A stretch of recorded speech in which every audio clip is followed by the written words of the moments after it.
General Hospital spoilers Monday, November 18. Sam's funeral day arrives. Danny blames Lucas. Jason can't be stopped.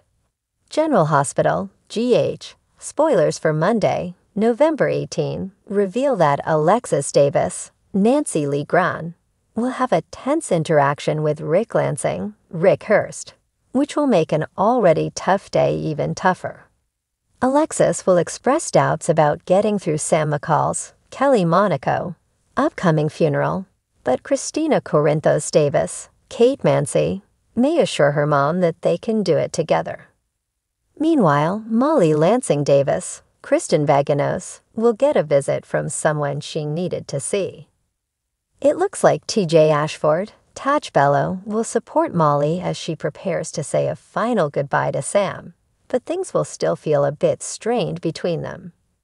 At the Quartermaine mansion, Drew Quartermaine, Cameron Matheson, will tell Nina Reeves, Cynthia Watros, that nothing is stopping Jason Morgan, Steve Burton, from going to that funeral. Considering how Drew's face looks right now, he may know better than to try and stop Jason from attending. Besides, Danny Morgan, Asher Antonizin, needs Jason's support, so it'll be good for Jason to be there for his son. Unfortunately, it seems Danny may play the blame game in the meantime, since he's hurting over Sam's demise.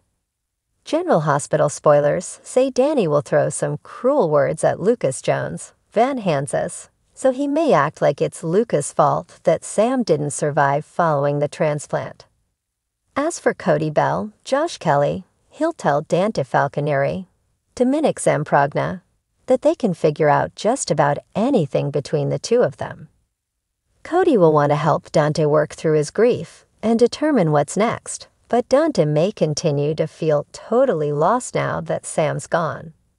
At Trina Robinson, Tabiana Ali, and Jocelyn Jacks, Eden McCoy apartment, Kai Taylor, Jens Austin Astrup will show up looking for Trina. When Jocelyn opens the door, Kai will ask if she thinks Trina will give him the time of day. Trina may reluctantly interact with Kai again, so we'll see if he's able to convince her he's truly sorry. Kai may make another pitch to be real project partners so that he has a chance to redeem himself. Over with Maxie Jones, Kirsten Storms, she'll refuse to let someone get away with something. Perhaps Maxie will refuse to let Lucky Spencer, Jonathan Jackson, leave without saying goodbye. Regardless, Lucky's about to get a surprising offer that may offer a reason to stay. Monday's preview clip shows Lucky asking if he knows someone, so he'll either cross paths with somebody he's not familiar with or end up joking around with someone he hasn't seen in a long time. Either way, Lucky may get an unexpected proposal about a job and wind up accepting it. Next, we should talk about the Lulu Spencer, Alexa Havens recast situation. TV Guide previously reported that Havens' first episode would be Monday, November 18, but now TV Insider claims it'll be Tuesday's show instead. Whatever the case, fans might see the first signs of Lulu's wake-up call in Monday's cliffhanger moments. Perhaps Lulu will start twitching fingers and trying to come back to her loved ones. So stick with us for more predictions on this GA shocker. General Hospital spoilers say Lulu's coma awakening will bring wonderful news, so stay tuned for updates on all the stunned reactions. The somber weight of the day settled over Port Charles like a storm cloud. The usually bustling town felt eerily still, as though it too mourned the loss of Samantha Sam McCall. Monday marked a day no one wanted to face: Sam's funeral. The Corinthos family chapel was draped in black, its pews lined with tearful loved ones and weary friends. The air was thick with grief, but beneath it simmered a cauldron of raw emotions, threatening to boil over. Jason, a force of nature.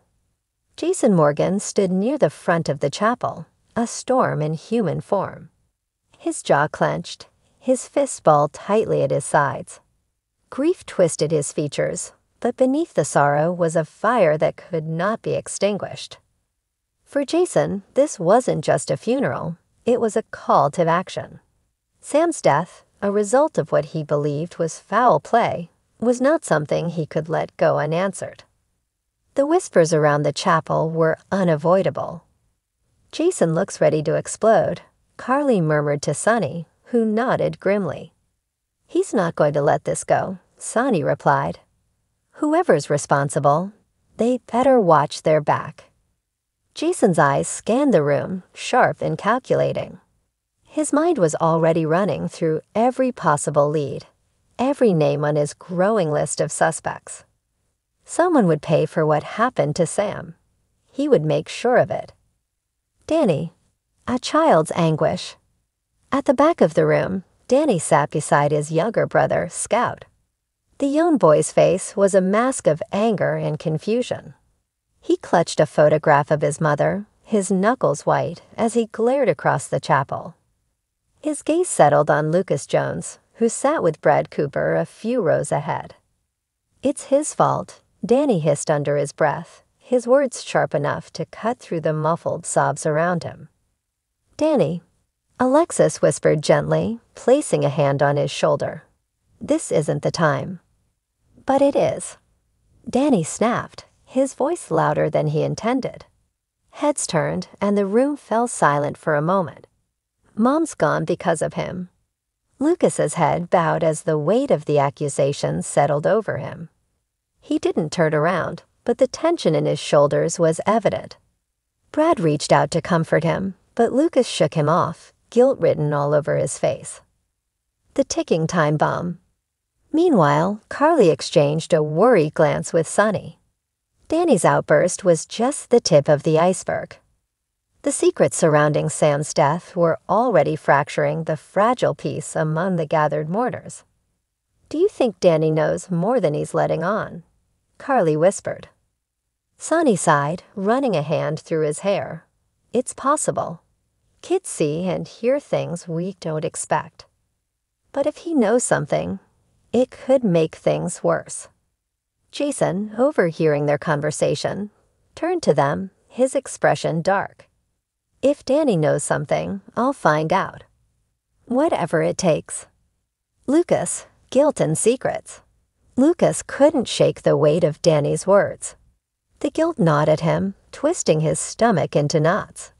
He hadn't been directly responsible for Sam's death, but he knew things, dangerous things, that could change everything. Secrets he'd kept for far too long. Secrets that could destroy lives if they came to light. As he sat in the chapel, the weight of those secrets grew heavier. He thought about coming clean, about telling Jason the truth. But fear held him back. Fear of what Jason might do. Fear of what Sonny might do. Fear of what the truth might cost him. The service. As the service began, the room was filled with heartfelt speeches and tearful goodbyes.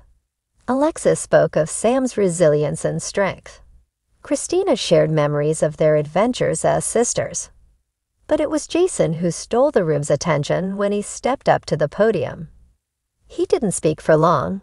Jason was a man of action, not words, but his message was clear. "Sam was everything to me, and whoever took her from us, they'll answer for it." The room erupted in murmurs.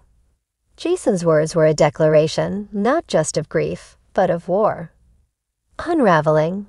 After the service, the tension in the room reached a breaking point. Danny confronted Lucas directly, his voice shaking with anger. "You know something, don't you?" Danny demanded, his small hands balled into fists.